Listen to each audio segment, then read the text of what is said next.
30% des Français se plaignent de troubles du sommeil. L'insomnie concerne 19% d'entre eux et elle est sévère dans 9% des cas. Mais quelle est la définition officielle de l'insomnie ?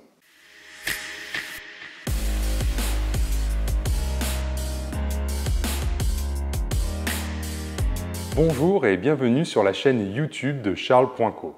Je suis Rémi Lombard, médecin spécialiste des troubles du sommeil. Si vous voulez tout savoir sur le sommeil et bénéficier des meilleurs conseils pour bien dormir, abonnez-vous à notre chaîne YouTube et pensez à activer la cloche de notification pour ne rien louper.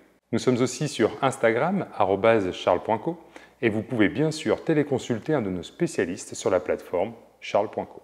Alors allons-y. Dans l'insomnie, il y a des problèmes la nuit qui peuvent s'associer ou non, comme des difficultés d'endormissement, des réveils fréquents, des difficultés pour s'endormir à nouveau après un réveil, ou un réveil matinal beaucoup plus tôt que celui souhaité.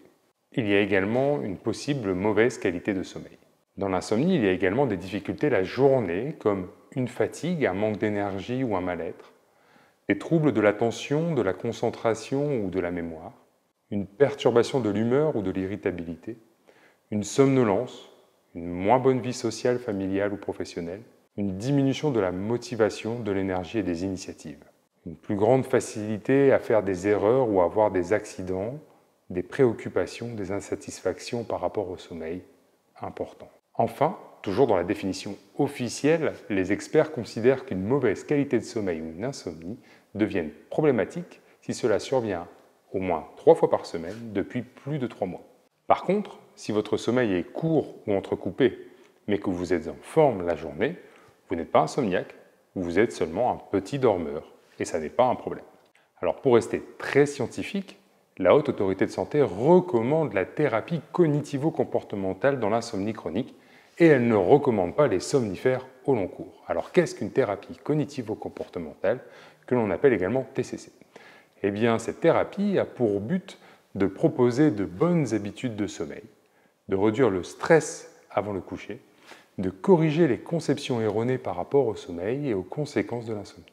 Ces thérapies dites TCC sont bien établies de nos jours et sont utilisées dans différents domaines de la psychologie et de la médecine, que cela soit pour résoudre des difficultés ou pour améliorer les performances. Dans le domaine du sommeil, une thérapie cognitivo-comportementale permet dans plus de 80% des cas d'améliorer de façon progressive, profonde et durable une mauvaise qualité de sommeil.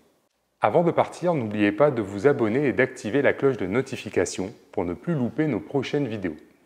Pensez à nous suivre sur Instagram, charles.co, pour toujours plus d'astuces et de conseils santé. Et pour prendre rendez-vous avec un spécialiste, c'est sur charles.co que ça se passe. À très bientôt, prenez soin de vous.